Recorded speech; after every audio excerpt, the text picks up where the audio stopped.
Hello friends, आपण शिकतोय halogen derivative of alkane and Areen, lecture number 16. आतापर्यंत आपण प्रिपरेशन्स ऑफ अल्किल हॅलाइड आणि रिॲक्शन्स ऑफ अल्किल हॅलाइड या गेल्या 15 लेक्चरमध्ये आपण शिकलेलो आहे. आजच्या लेक्चरमध्ये आपण नवीन टॉपिक शिकणार नाही आहे. आजच्या लेक्चरमध्ये हे जे सगळे 15 लेक्चर्स आहे यांचा समराइज चार्ट मी तुमच्यासमोर मांडणार आहे.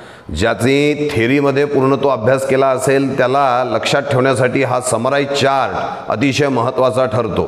हा समराइज चार्ट तुम्ही व्यवस्थित कागदावरती काढून जर का हा पाठ केला तर तुम्हाला अतिशय सोप्या या रिॲक्शन्स गेल्याचं दिसून येईल. चला मग आपण आता समराइज स्टडीला सुरुवात करूया. The first reaction is halogenation of alkane. Alkane that is RH when reacts with a halogen may be chlorine, bromine or iodine, then we get alkyl halide. Here hydrogen atom of alkane is replaced by halogen atom so that we get RX, and RX is alkyl halide. Now there are 3 types of halogenation is there: chlorination, bromination and iodination. Alkane when reacts with a chlorine in presence of Hmu म्हणजे sunlight or ultraviolet light or at a high temperature, then we get alkyl chloride. This is free radical reaction, it is chain reaction. Alkane when reacts with a bromine in presence of anhydrous AlBr3 which acts like a Lewis acid, then we get alkyl bromide. This is electrophilic substitution reaction. We know that it is also a chain reaction. Alkane when reacts with iodine in presence of oxidizing agent like mercuric oxide or hydroiodic acid or nitric acid, then we get alkyl iodide. Now why these oxidizing agents are used? To avoid the formation of reducing agent HI as well as to avoid the reversible nature of the reaction. Iodination of alkane is also a electrophilic substitution reaction. Alkyl fluorides are not prepared as fluorine is explosive and violent. बघा, पहिल्या रिॲक्शनमध्ये हे समरायझेशनमध्ये आपण chlorination, bromination, iodination आणि फ्लोरिनेशनचा विचार केलेला आहे. Order of रिॲक्टिव्हिटी आहे, सगळ्यात जास्त रिॲक्टिव्हिटी क्लोरीनची आहे, थोडी कमी ब्रोमिनची आणि सगळ्यात कमी आहे आयोडीनची. इथे क्लोरिनेशनसाठी कंडिशन काय आहे? Sunlight, ultraviolet light or at a high temperature. आणि क्लोरिनेशन ही कशी रिॲक्शन आहे? फ्री रॅडिकल रिॲक्शन आहे, त्याचबरोबर ही चेन रिॲक्शन आहे. ब्रोमिनेशन कोणाच्या प्रेझेन्समध्ये केलं जातं? अनहायड्रस AlBr3. AlBr3 काय म्हणून काम करणार आहे? Lewis acid. ही इलेक्ट्रोफिलिक सबस्टिट्यूशन रिॲक्शन आहे, तशीच ही चेन रिॲक्शन सुद्धा आहे. Iodination, direct iodination of alkane हे पॉसिबल होत नाही, तुम्हाला माहिती आहे, कारण की बाय प्रॉडक्ट मिळत असतो स्ट्रॉंग रिड्युसिंग एजंट HI आणि तो रिॲक्शनला रिव्हर्सिबल नेचरमध्ये आणत असतो. आणि हे रिव्हर्सिबल नेचर अवॉइड करण्यासाठी आपण ऑक्सिडायझिंग एजंट्सचा उपयोग करत असतो. ते आहे मर्क्युरिक ऑक्साईड, हायड्रोआयोडिक ॲसिड और नायट्रिक ॲसिड. या रिॲक्शननी आपण अल्किल फ्लोराईड तयार करत नाही, कारण ती रिॲक्शन एक्सप्लोजिव्ह आणि व्हायलंट असते. Second preparation of alkyl halide is the preparation of alkyl halide from alkene. Alkene is of 2 types: symmetrical alkene and unsymmetrical alkene. Alkene when reacts with HX, that is hydrogen halide, we get alkyl halide. Hydrogen halide may be HI, HBr, HCl. Order of reactivity is HI ची रिॲक्टिव्हिटी सगळ्यात जास्त आहे, HCl ची रिॲक्टिव्हिटी सगळ्यात कमी आहे. Alkyne मी आत्ता सांगितलं होतं 2 प्रकारचा आहे, सिमेट्रिकल आणि अनसिमेट्रिकल अल्कीन. त्यातला जर का सिमेट्रिकल अल्कीन असेल तर इट गिव्स सिंगल प्रॉडक्ट, आणि अनसिमेट्रिकल अल्कीन असेल तर it gives 2 products. One is major product and other is minor product. The major product is according to Markovnikov's rule. This reaction is electrophilic addition reaction. बघा, alkene दोन प्रकारचा आहे, symmetrical alkene आणि unsymmetrical alkene. या रिॲक्शनमध्ये symmetrical alkene हा single product देतो, unsymmetrical alkene दोन प्रॉडक्ट देतो, मेजर आणि मायनर, ज्यामध्ये MR म्हणजे मार्कोनिकॉव्स रूलचा विचार करतो आपण. आणि the addition of hydrogen halide into alkene is electrophilic addition reaction. त्या ठिकाणी आपल्याला अल्कील हॅलाइड मिळाल्याचं दिसून येईल. आपण इथे बघितलं होतं की अँटी मार्कोनिकॉव्स रूल ही पण एक कन्सेप्ट आपण बघितली होती. अँटी मार्कोनिकॉव्स रूलला परॉक्साइड इफेक्ट असं देखील म्हणतात. It is also called as Kharasch Mayo effect और Kharasch effect. and this effect is observed in presence of hydrogen peroxide or sodium peroxide or benzoyl peroxide or even in presence of oxygen. But this anti-Markovnikov's rule, that is peroxide effect, is observed only in case of HBr, and this reaction is free radical addition reaction. बघा, जर का आपण addition of hydrogen halide into alkene एवढीच reaction घेतली तर ती electrophilic addition reaction आहे.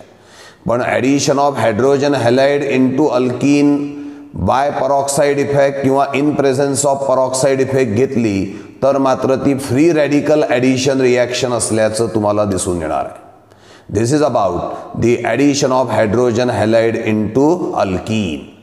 पुन्हा alkene when reacts with a hydrogen halide, then we get alkyl halide. Order of reactivity is HI, HBr, HCl. Symmetrical alkene gives single product, unsymmetrical alkene gives two products, major and minor, according to Markovnikov's rule. This is electrophilic addition reaction. But if the same reaction is carried out in presence of peroxide, then that reaction is free radical addition reaction, but this peroxide effect is observed only in case of HBr, not for HCl, not for HI. They follows Markovnikov's rule. This peroxide effect is also called as anti-Markovnikov's rule, Kharash-Mayo effect, and it is carried out in presence of hydrogen peroxide, sodium peroxide, benzoyl peroxide, or even in presence of oxygen. But peroxide effect is only for HBr, and it is free radical addition reaction. Now the third preparation of alkyl halide is preparation of alkyl halide from alcohol. This is reaction of alcohol with a hydrogen halide. This is nucleophilic substitution reaction. The order of reactivity of alcohol is सगळ्यात जास्त reactive tertiary आहे, थोडा कमी secondary आहे आणि प्रायमरीची रिॲक्टिव्हिटी सगळ्यात कमी आहे. तर हायड्रोजन हॅलाइडमध्ये HCl, HBr, HI असे तिघ जण आहेत. यामध्ये सगळ्यात जास्त रिॲक्टिव्हिटी HIची आहे, त्यापेक्षा कमी HBr आणि सगळ्यात कमी HClची रिॲक्टिव्हिटी आहे. Alcohol when reacts with a hydrogen halide then we get alkyl halide. Here OH minus nucleophile is replaced by X minus nucleophile. That's why this is called as nucleophilic substitution reaction. आता alcohol तीन प्रकारचा आहे, primary alcohol, secondary alcohol आणि tertiary alcohol. तर HX सुद्धा तीन प्रकारचा आहे, HCl, HBr आणि HI. जर का आपण प्रायमरी अल्कोहोलची HCl सोबत रिॲक्शन घेतली तर it is carried out in presence of anhydrous ZnCl2. Secondary अल्कोहोलची HCl सोबत घेतली तरी सुद्धा in presence of anhydrous ZnCl2. पण टर्शरी अल्कोहोलची HCl सोबत जर का आपण रिॲक्शन घेतली, टर्शरी अल्कोहोलची जर का आपण HCl सोबत रिॲक्शन घेतली, टर्शरी अल्कोहोलची जर का आपण HCl सोबत रिॲक्शन घेतली तर मात्र no need of anhydrous ZnCl2. Here the reaction is carried out in at room temperature just by shaking. हेच आपल्याला दर्शवतं की टर्शरी अल्कोहोल हा HCl सोबत अतिशय लवकर आणि सहजपणे रिॲक्ट होतो. इथे अनहायड्रस ZnCl2 नाही वापरला तरी चालतो. अर्थात अनहायड्रस ZnCl2 वापरला तरी रिॲक्शनवर त्याचा काही ॲडव्हर्स इफेक्ट मात्र होत नाही. The mixture of concentrated HCl and anhydrous ZnCl2 is called as Lucas reagent.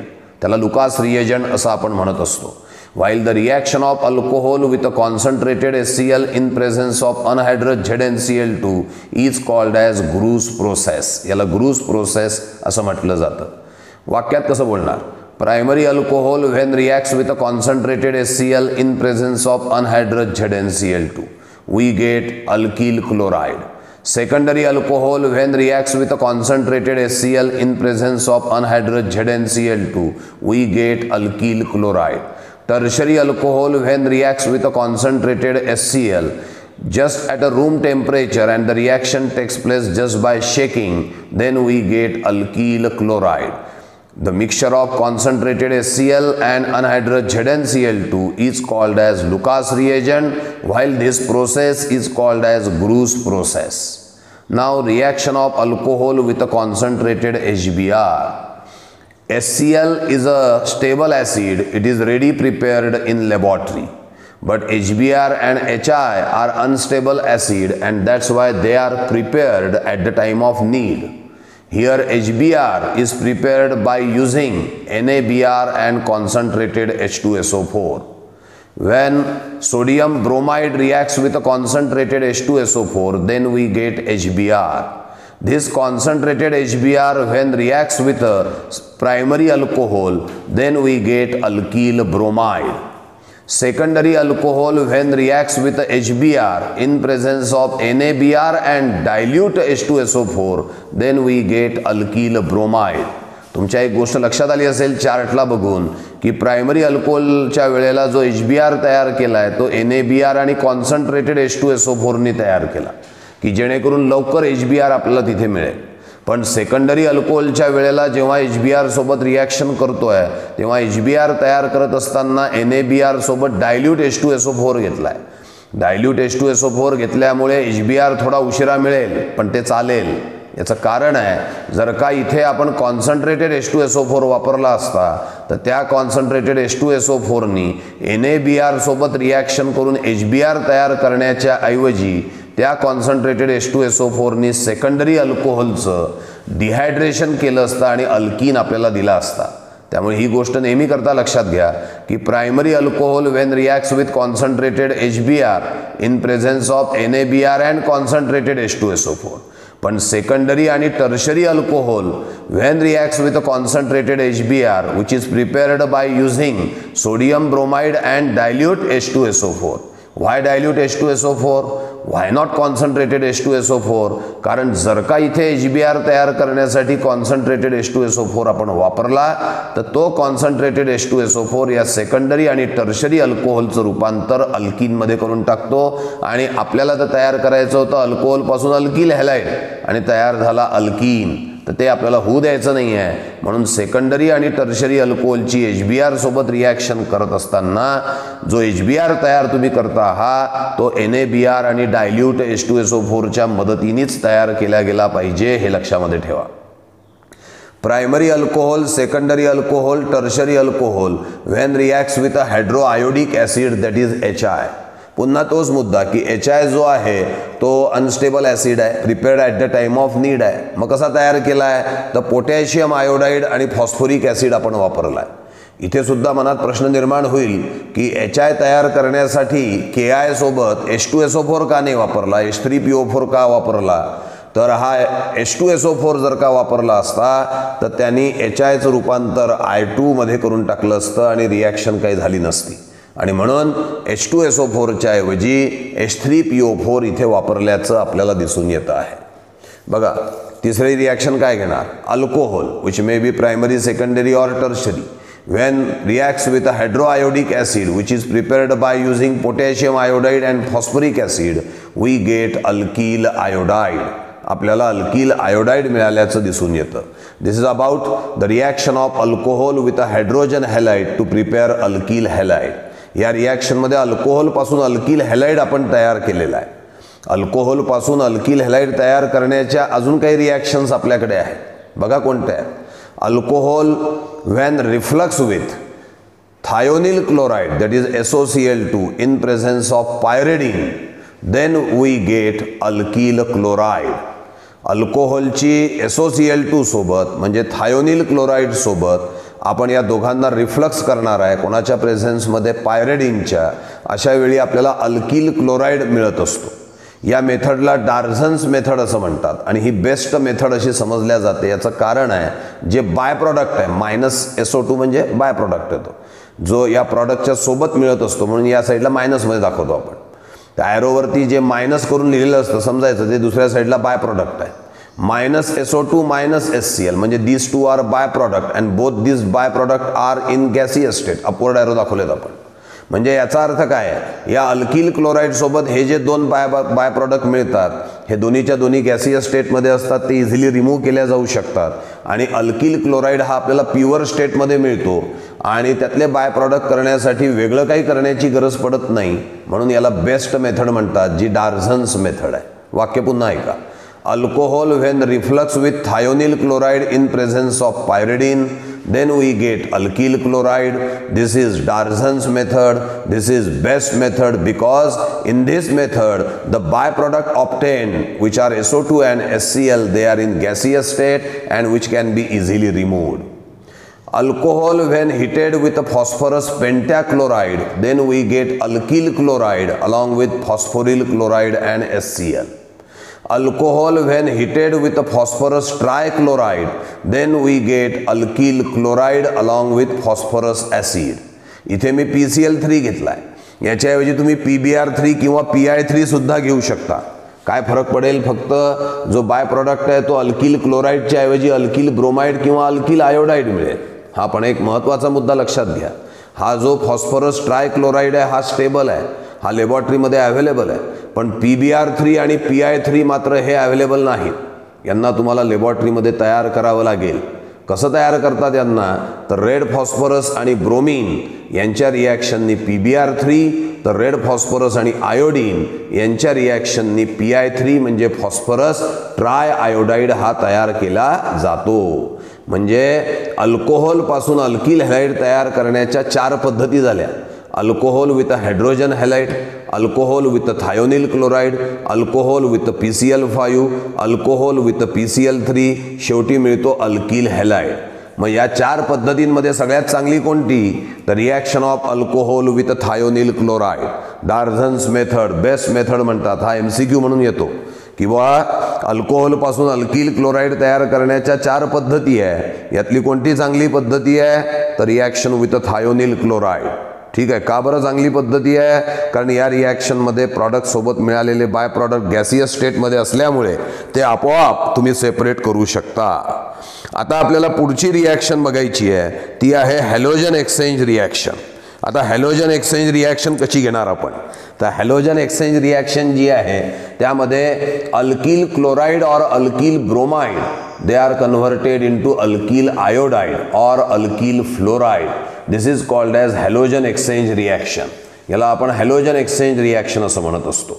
अर्थात अल्किल क्लोराईड म्हणजे RCl और अल्किल ब्रोमाइड म्हणजे RBr, if they are converted into alkyl iodide, this is called as Finkelstein reaction.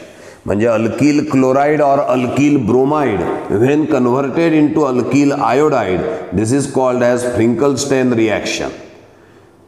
और alkyl chloride और alkyl bromide when converted into alkyl fluoride, जी बॉटमला reaction दिली आहे बघा आपण ही, इट इज स्वार्ट्स रिॲक्शन. म्हणजे अल्किल आयोडाईड जर का तयार होत असेल तर फ्रिंकलस्टेन आणि अल्किल फ्लोराइड जर का तयार होत असेल तर स्वार्ट्स रिॲक्शन आहे. दोन्ही रिॲक्शन व्यवस्थित लक्षात घ्या. अल्किल क्लोराइड और alkyl bromide when reacts with sodium iodide in presence of dry acetone, then we get alkyl iodide. This is called as Finkelstein reaction. This is halogen exchange reaction. Alkyl chloride और alkyl bromide when reacts with the metal fluorides like AgF, COF2, SbF3, Hg2F2, then we get alkyl fluoride.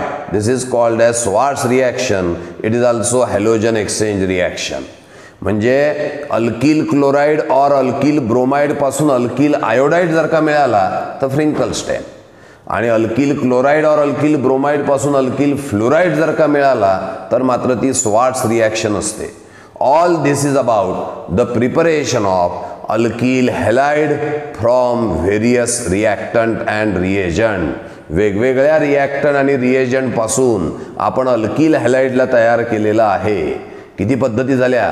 हॅलोजनेशन of alkane, नंतर reaction of alkyne with hydrogen halide, reaction of alcohol with hydrogen halide, reaction of alcohol with thionyl chloride PCl5 PCl3 आणि शेवटी 2 halogen exchange reaction, ज्यामध्ये एक फ्रिंकलस्टेन reaction आहे आणि दुसरी जी आहे ती स्वार्ट्स रिॲक्शन घेतल्याचं आपल्याला दिसून येतं. बघा चार्टच्या या भागामध्ये अर्ध्या भागामध्ये आपण सगळ्या प्रिपरेशन्स बसवलेल्या आहेत. मग या प्रिपरेशन आणि त्यांच्या कंडिशन समराईज करून आपण दिलाय, त्यामुळे ज्याचा चार्ट पाठ असेल तो कंडिशन कधीही विसरणार नाही. नॉमनक्लेचर व्यवस्थित असेल आणि त्याचबरोबर जर का हा चार्ट पाठ असेल तर तुम्हाला प्रत्येक रिॲक्शन ही अतिशय व्यवस्थितरित्या लक्षात राहिल्याचं दिसून येणार आहे. आता आपण रिॲक्शन्स ऑफ अल्किल हॅलाइडकडे आपण जाणार आहोत. पहिली आहे alkaline hydrolysis. Alkyl halide when boil with aqueous NaOH or KOH or moist silver oxide, that is silver oxide suspended in water, then X minus is replaced by OH minus and we get alcohol. Here alkyl halide is converted into alcohol. One nucleophile is replaced by another nucleophile and that's why this is nucleophilic substitution reaction. He nucleophilic substitution reaction आहे. इथे एक गोष्ट लक्ष द्या, silver oxide moist silver oxide आपण घेतलेला आहे. Directly AgOH नाही घेता आला कारण तो स्टेबल नाही आहे. ॲक्वियस NaOH घेतला, ॲक्वियस KOH घेतला कारण ते स्टेबल आहे, ते लॅबोरेटरीमध्ये अवेलेबल आहे. पण Ag2O घ्यावा लागला आपल्याला, मॉइस्ट Ag2O किंवा silver oxide suspended in water, कारण AgOH हा लॅबोरेटरीमध्ये अवेलेबल नाही, त्याला आपल्याला पहिले तयार करावं लागतं. म्हणून मॉइस्ट सिल्वर ऑक्साइड आपण घेतला, ज्याद्वारे AgOH हा तयार होईल. या ठिकाणी alkyl halide is converted into alcohol आहे. This is nucleophilic substitution reaction because one nucleophile is replaced by another nucleophile. बरोबर आहे. This is alkaline hydrolysis. आता दुसरी रिॲक्शन बघा अल्किल हॅलाइडची. Alkyl halide when boil with alcoholic potassium cyanide or sodium cyanide, then we get alkyl cyanide. Here X minus is replaced by Cn minus. One nucleophile is replaced by another nucleophile. That's why this is also nucleophilic substitution reaction. But if alkyl halide is treated with alcoholic AgCN, silver cyanide सोबत जर का आपण reaction घेतली तर मात्र तुम्हाला alkyl सायनाइडच्या ऐवजी alkyl isocyanide मिळाल्याचं दिसेल, which is also called as carbylamine. Why this happens? KCN NaCN घेताना अल्किल सायनाइड मिळतोय, पण AgCN घेताना मात्र आयसोसायनाइड मिळतोय.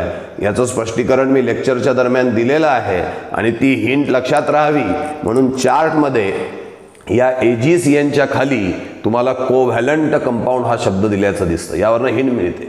AgCN is a covalent compound आणि NaCN KCN लिहिलेलं नाही तिथे, पण त्याच्यामुळे लक्षात येतं आपल्याला की ते आयोनिक कंपाऊंड आहे आणि म्हणून ते अल्किल सायनाइड देतात, तर AgCN मात्र अल्किल आयसोसायनाइड देतो.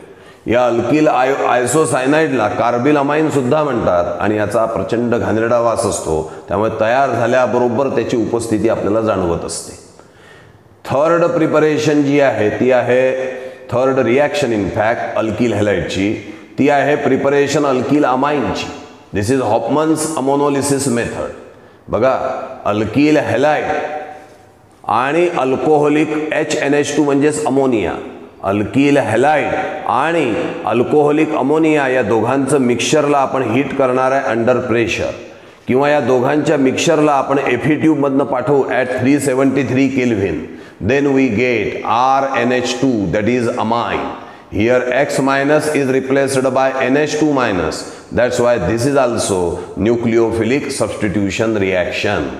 या रिॲक्शनला हॉफमन्स अमोनोलिसिस मेथड असं आपण म्हटलंय.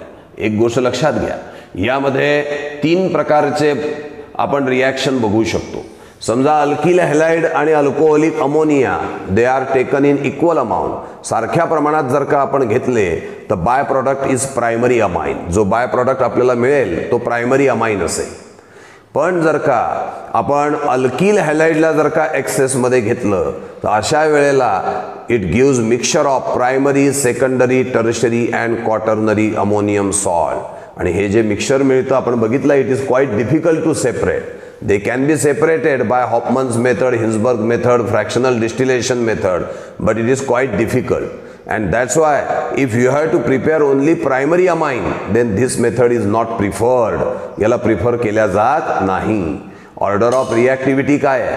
ती आहे RI, RBr, RCl. म्हणजे RI ची रिॲक्टिव्हिटी सगळ्यात जास्त आहे. कोणापेक्षा? RBr पेक्षा. RBr ची जास्त आहे RCl पेक्षा. RI ची बॉन्ड लेंथ जास्त, रिॲक्टिव्हिटी जास्त आहे. अल्किल हॅलाइडमध्ये जर का रिॲक्टिव्हिटीचा विचार केला तर प्रायमरी अल्कोहोल हा सगळ्यात जास्त रिॲक्टिव्ह आहे. कोणापेक्षा? सेकंडरीपेक्षा. आणि सेकंडरी रिॲक्टिव्ह आहे टर्शरीपेक्षा. या ठिकाणी या रिॲक्शनमध्ये टर्शरी अल्किल हॅलाइड हा शक्यतोवर वापरत नाही, कारण टर्शरी अल्किल हॅलाइडला जर का या रिॲक्शन कर तुम्ही वापरलं तर जनरली तो तुम्हाला अल्कीन देतो आणि अमाइन देत नाही. म्हणून इथे अल्किल हॅलाइड तुम्ही प्रायमरी चालेल, सेकंडरी चालेल, पण कोणता वापरायचा नाही तर टर्शरी मात्र वापरायचा नाही. एक गोष्ट अजून लक्षात घ्या, लिमिटेशन ऑफ हॉफमन्स अमोनोलिसिस मेथडमध्ये आपण हे पण म्हणू शकतो की aromatic amines not prepared by this method, कारण ॲरोमॅटिक हॅलाइड जे आहे दे आर लेस रिॲक्टिव्ह आणि ते या रिॲक्शनमध्ये व्यवस्थित भाग घेऊ शकत नाही. 3 लिमिटेशन्स इथे तुमच्यासमोर आलेत बघा. कोणकोणते 3 लिमिटेशन आहे? या मेथडमध्ये mixture of primary, secondary, tertiary आणि क्वाटर्नरी मिळण्याची शक्यता असते, which is quite difficult to separate. दुसरं लिमिटेशन, टर्शरी अल्किल हॅलाइडला तुम्ही वापरू नका, इथे या रिॲक्शनमध्ये तो अमाइन नाही देणार, तुम्हाला तो अल्कीन देईल. आणि तिसरा मुद्दा आपण सांगितला की ॲरोमॅटिक अमाइन्स या पद्धतीने तयार केल्या जाऊ शकत नाही. हे 3 लिमिटेशन्स आहेत हॉफमन्स अमोनोलिसिसचे. काय आहे Hofmann's ammonolysis method? Alkyl halide and alcoholic ammonia यांचं मिक्सचर घेतलं, त्याला हीट केलं अंडर प्रेशर, किंवा त्याला हीट केलं आपण एफई ट्यूबमध्ये at 373 kelvin, then X minus is replaced by NH2 minus, we get RNH2. This is nucleophilic substitution reaction. 3 reactions आतापर्यंत आपण घेतल्यात. पहिली अल्कलाइन हायड्रोलिसिस घेतली, दुसरी alcoholic potassium cyanide, sodium cyanide सोबत अल्किल सायनाइड तयार केला. आता हॉफमन्स अमोनोलिसिस मेथड बघितली. Next reaction of alkyl halide, next reaction जी आहे अल्किल हॅलाइडची ती आहे reaction of alkyl halide with a silver salt of carboxylic acid. This is also nucleophilic substitution reaction. काय रिॲक्शन आहे बघा? Alkyl halide when heated with a silver salt of carboxylic acid in alcoholic medium, then we get ester. This is nucleophilic substitution reaction. या रिॲक्शनला लक्षात ठेवण्याचा सोपा मार्ग काय आहे? हा तुमचा RCOOAG आहे. प्रॉडक्टमध्ये काय करायचं? AG उडवायचं आणि त्याच्याऐवजी हा R ग्रुप ठेवून द्यायचा. RCOOR बघा मिळाला आहे प्रॉडक्ट इथे. म्हणजे आपल्याला रिॲक्टन जरी 2 दिलेले असते तरी त्यावरनं रिॲक्शन न लिहिता प्रॉडक्ट तुमच्या डोळ्यासमोर येऊ शकतात. उदाहरणार्थ इथिल क्लोराईड आणि सिल्वर ॲसिटेट घेतला. आता काय होईल मग? सिल्वर ॲसिटेट, त्यातला सिल्वर उडवा आणि त्या इथिल क्लोराईडमधला इथिल ठेवा, तुम्हाला इथिल ॲसिटेट हा प्रॉडक्ट म्हणून मिळाल्याचं दिसेल. म्हणजे व्हर्च्युअली रिॲक्शन तुमच्या लक्षात यायला पाहिजे, इतका क्विक अभ्यास आपला होणं आवश्यक आहे. Next reaction of alkyl halide is Williamson synthesis reaction. Alkyl halide when heated with a sodium alkoxide NaOR, then we get ROR, that is ether. This reaction is useful for the preparation of simple ether as well as mixed ether. यामध्ये एक गोष्ट लक्षात घ्या, alkyl halide जो तुम्ही वापरणार आहे तो प्रायमरी अल्किल हॅलाइडच वापरायचा. सेकंडरी आणि टर्शरी अल्किल हॅलाइड या मेथडमध्ये वापरलेलं चालत नाही, कारण ते जर का वापरले तर तुम्हाला इथर मिळण्याच्या ऐवजी अल्किन मिळाल्याचं दिसेल. आणि म्हणून एक प्रातिनिधिक स्वरूपात आपण एक वाक्य टाकलंय, only primary alkyl halide is mostly use. याचा अर्थ फक्त प्रायमरी अल्किल हॅलाइड वापरलं जातं, म्हणजे याचा अर्थ सेकंडरी टर्शरी वापरू नका असं त्यांचं म्हणणं आहे. का वापरू नका? कारण ते अल्किन देतात, ते इथर देत नाही. विल्यमसन सिंथेसिसची डेफिनेशन पण इथून तयार करता येते. Alkyl halide when heated with a sodium alkoxide, then we get ether. This is called as Williamson synthesis reaction. It is useful for the preparation of simple ether as well as mixed ether. आता इथर तयार करण्याकरता अजून एक method आहे आपल्याकडे alkyl halide पासून इथर तयार करण्यासाठी. काय करा, alkyl halide when heated with dry silver oxide then we get ether. बघा हा जो सिल्वर ऑक्साइड इथे दिसतोय, इथे सुद्धा सिल्वर ऑक्साइड आपण वापरलेला होता, पण हा मॉइस्ट सिल्वर ऑक्साइड होता, हा ड्राय सिल्वर ऑक्साइड आहे. Alkyl halide when reacts with moist silver oxide we get alcohol. Alkyl halide when heated with dry silver oxide we get ether. म्हणजे रिॲक्शन मध्ये कंडिशन कशी महत्वाची असते ते याच्यावरनं लक्षामध्ये येतं की जर का मॉइस्ट सिल्वर ऑक्साइड घेतला तर अल्किल हॅलाइड तुम्हाला अल्कोहोल देईल, ड्राय सिल्वर ऑक्साइड घेतला तर अल्किल हॅलाइड तुम्हाला इथर देतो, असं तुम्हाला लक्षामध्ये येईल. नेक्स्ट आहे elimination reaction, dehydrohalogenation reaction. Alkyl halide when heated with alcoholic KOH or NaOH then we get alkene. This is elimination reaction or dehydrohalogenation reaction. Here hydrogen atom is eliminated from beta carbon atom. That's why it is called as alpha beta dehydrohalogenation or alpha beta elimination or simply beta elimination reaction. In this reaction Sedgwick's rule can be used. Sedgwick's rule चा उपयोग तुम्हाला करावा लागू शकतो. Next reaction of alkyl halide is with a sodium metal in presence of dry ether to give higher alkane. बघा काय म्हटलंय, alkyl halide when reacts with a sodium metal in presence of dry ether then we get higher alkane. This is called as Woods reaction. या sodium मेटलच्या ऐवजी जर का तुम्ही zinc वापरला तर त्याला वुड्स रिॲक्शनच्या ऐवजी फ्रँकलँड रिॲक्शन म्हणा. तुम्ही जर का दोन्हीच्या दोन्ही अरिल हॅलाइड जर का इथे वापरले तर त्याला फिटिंग रिॲक्शन असं म्हणा. तुम्ही एक अल्किल हॅलाइड आणि एक अरिल हॅलाइड वापरला तर त्याला वुड्स फिटिंग रिॲक्शन असं म्हणा. ऑर्डर ऑफ रिॲक्टिव्हिटी आहे, primary alkyl halide best reaction देतो. टर्शरी यामध्ये वापरू नका, कारण टर्शरी अल्किल हॅलाइड जो आहे तो आपल्याला त्या ठिकाणी योग्य पद्धतीने रिॲक्शन देत नाही. दुसरा महत्त्वाचा मुद्दा, याद्वारे तुम्ही जो हायर अल्केन तयार करता आहात त्याच्यामध्ये even number of carbon atom असले तर चांगलं. Alkane with a odd number of carbon ॲटमला तयार करण्यासाठी ही योग्य पद्धती समजली जात नाही, कारण त्यामध्ये मिळालेला प्रॉडक्ट हा अतिशय कमी असतो. तो का कमी असतो याच्याविषयी आपण बघितलेला आहे. नेक्स्ट आहे alkyl halide when reacts with a magnesium metal in presence of dry ether. रिॲक्टच्या ऐवजी रिफ्लक्स शब्द वापरणं आवश्यक आहे. Alkyl halide when reflux with magnesium metal in presence of dry ether then we get RMgX, that is alkyl magnesium halide. This is called as Grignard's reagent.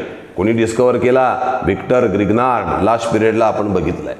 Order of रिॲक्टिव्हिटी आहे primary, secondary, tertiary alkyl halide म्हणजे primary लवकर भाग घेतोय. RI, RBr, RCl म्हणजे RI लवकर भाग घेतोय. Tertiary alkyl halide शक्यतोवर वापरूच नका, कारण तो ग्रिग्नार्ड रिएजंट देत नाही, तो अल्किन देणार. ग्रिग्नार्ड रिएजंटची रिॲक्टिव्हिटीमध्ये अल्किल ग्रुप जर का प्रायमरी असेल तर असा ग्रिग्नार्ड रिएजंट रिॲक्शनमध्ये लवकर भाग घेतो.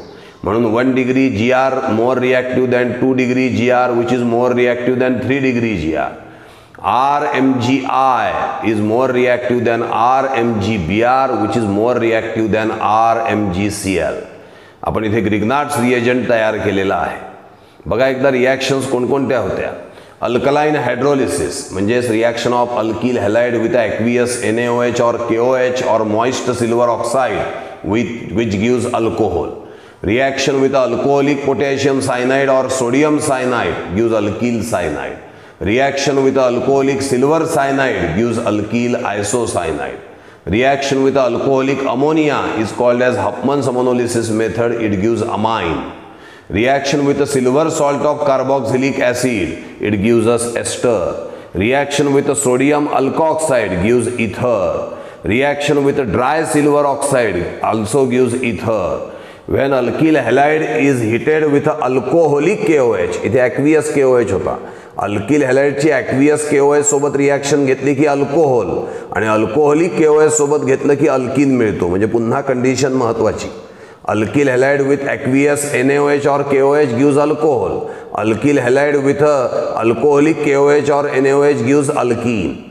Alkyl halide when reacts with a sodium metal in presence of dry ether we get higher alkane. This is Woods reaction. Zinc वापरला तर फ्रँकलँड रिॲक्शन, दोन्ही अरिल हॅलाइड वापरले तर फिटिंग रिॲक्शन, एक अल्किल हॅलाइड एक अरिल हॅलाइड वापरला तर Woods Fittig reaction. Alkyl हॅलाइडची मॅग्नेशियम मेटल सोबत रिॲक्शन घेतली in presence of dry ether, reflux केला आपण त्यांना, आपल्याला ग्रिग्नार्ड्स रिएजंट ऑर्गॅनोमेटॅलिक कंपाऊंड आहे हा RMgX आपल्याला मिळत असतो. ऑर्डर ऑफ रिॲक्टिव्हिटी सुद्धा आपण दिलेली आहे. दिस सेकंड हाफ, हा जो सेकंड हाफ आहे हा रिॲक्शन्स ऑफ अल्किल हॅलाइड आहे. फर्स्ट हाफ होता प्रिपरेशन ऑफ अल्किल हॅलाइड. जेवढे पेजेस मी तुम्हाला शिकवलेले आहेत ते पेजेस जर का तुम्ही बघितले, त्याची जवळपास ते 12 पेजेस होतात नोट्समध्ये, आणि लेक्चर आपण शिकवले 15. या 15 लेक्चरला समराईज करण्याचं काम या लेक्चरनी केलेलं आहे. तुम्हाला जर का अभ्यास लक्षात ठेवायचा असेल सोप्या पद्धतीने तर तुम्ही या चार्टच्या माध्यमातून तुम्ही अभ्यास करणं आवश्यक आहे. जर का तुम्ही चार्ट पाठांतर केला, कंडिशन सगळ्या लक्षात राहिल्या तर तुम्हाला अतिशय सोपं गेल्याचं दिसून येईल. आज आपण हा चार्ट पूर्णपणे डिस्कस केलेला आहे. मला अपेक्षा आहे की तुम्ही हा पूर्ण चार्ट लिहून काढाल आणि तो पाठ सुद्धा कराल. धन्यवाद.